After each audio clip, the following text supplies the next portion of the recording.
So that's the kind of overall context. Let me just say something about more about the kind of specific issues that we're talking about today.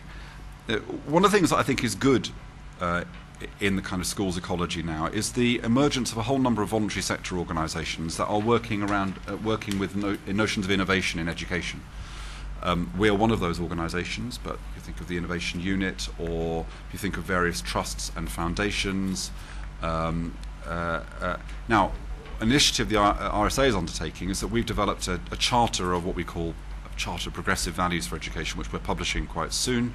And we have got a whole number of those organisations signed up to that charter. And the aim is that not only will publish the charter, we hope people will sign up to it, but at the same time as signing up to it, they'll get access to all this kind of innovation that's in the system. So there's a lot of innovative thinking, going on. And I think, again, if you were looking at what is really improved in schools over the last couple of decades, it would be that so many schools now have got a rich story of the way in which they're collaborating with a whole variety of organisations, not just kind of businesses coming in and speaking to the kids, which is fine, but actually much richer collaborations, often with these kind of innovative voluntary sector organisations.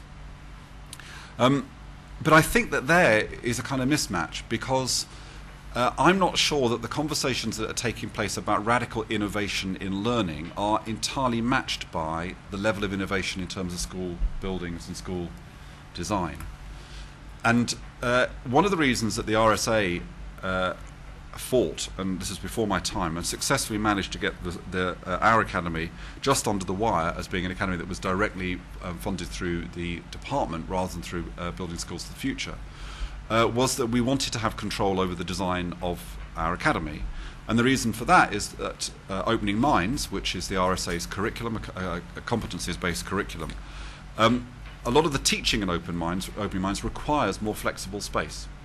So if you went to our academy in Tipton, you would find at Key Stage 3, and we're seeking to develop this throughout the school, you would find pupils in 3-hour lessons. You'd find them typically for some of that time in classes of 100, and then breaking up into small groups. So our school is designed with bigger classrooms overall, but most importantly with movable screens so that you can open up the space, you can close the space down. And I think that this issue of flexibility is absolutely critical. I think I would be extremely concerned if anyone was to say to me, however wonderful their design was, that they had designed a building which they were certain was going to work for the next 20 or 30 years. I would say, no, the one kind of key thing you've got to be building into your design is absolutely flexibility, because you have no idea what kind of teaching and learning is going to be going on in 20 or 30 years. It's interesting that the Swedish education innovation outfit with a very long name, Kunskapsskolan. That's the one. You've got to be careful how you say it, haven't you? You do have to be careful how you say it. Their space is precisely built around this notion of maximising flexibility for a whole variety of learning experiences for their pupils. So I guess that's my kind of first big point, big challenge to our conversation, which is how can we maximise flexibility in design to reflect the scale of change and the scope for innovation. I won't go on much longer, because the other points I'm going to make a fairly, well, the next point's fairly obvious, but then I want to end up with an important area of innovation, I think. The next point is it's become a commonplace, but that's really the importance of involving users themselves in the design process. And there's the work of the Sorrel Foundation in that, which I think has been very impressive.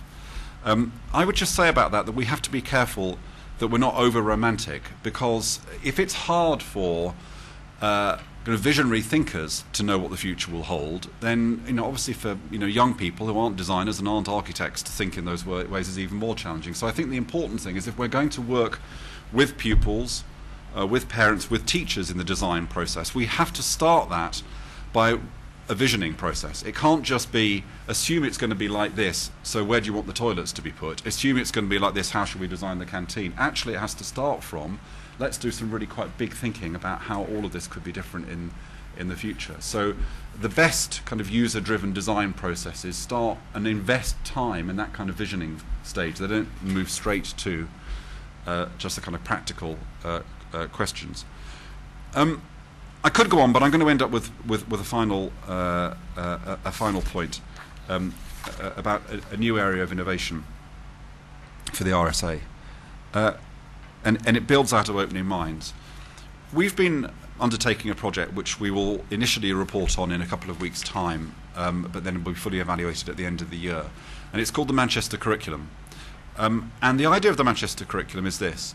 It is the idea that in response to some of the challenges I've described, that we need to situate young people's learning much more vividly in the place in which they live, to understand this question of what kind of people will they need to be through the specific and concrete context of the challenges facing the places in which they live. And so what's happened in Manchester is that 3 secondary schools have worked together with the facilitator provided by the RSA. And on the one hand, those schools, through Opening Minds, have developed much more of their project work about exploring some of the challenges facing Manchester. And at the same time, the facilitators work with a set of institutions in Manchester to get them to open up their institutions and the issues that they face to pupils. And of course, some of the things that are coming out of it are fascinating. And one of the things that really hits you, because at least 2 of these schools are very deprived areas, is incredibly parochial lives that lots of young people live. So it turns out that many of these young people, they had never been to the other side of Manchester. You know, we talk about a kind of globalised world, but actually, you know, there was a story of a coach trip from one of these schools to Old Trafford, and a boy on the coach who was one of the most kind of aggressive, you know, difficult, pushy in some way children, frightened to get off the bus at Old Trafford because for him it was just too intimidating to be in this kind of place. That was beyond his kind of day-to-day horizon. So we're looking at that work, but I think there is a kind of really big. The bigger vision is this. The bigger vision is that we end up with a curriculum, and by that I mean a curriculum framework. That we don't have the curriculum framework which is owned by the whole community.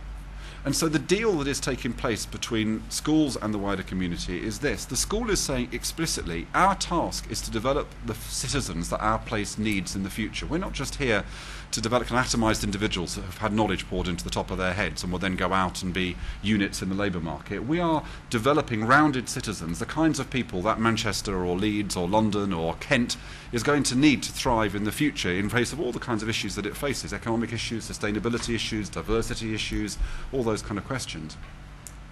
And at the same time as the school says, no, that's our challenge, and we accept that challenge, and we're open about that. In some ways, we're accountable for whether or not it is that we're developing those kinds of citizens.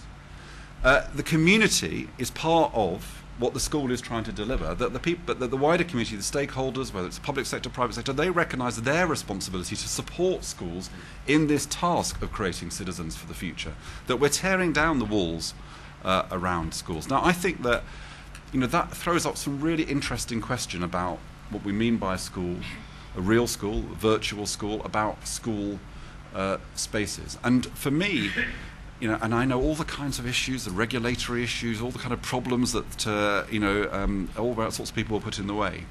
But for me, if I had to say that there was one thing above all that we have to make as to be an imperative, and it's interesting that I use a physical metaphor for this. It is tearing down the walls around schools. That, more than anything else, it seems to me, is what we need to do if we're going to provide the kind of education that society needs to be provided, and the kind of education that's going to engage every young person. Thank you. Thank you. That's a really good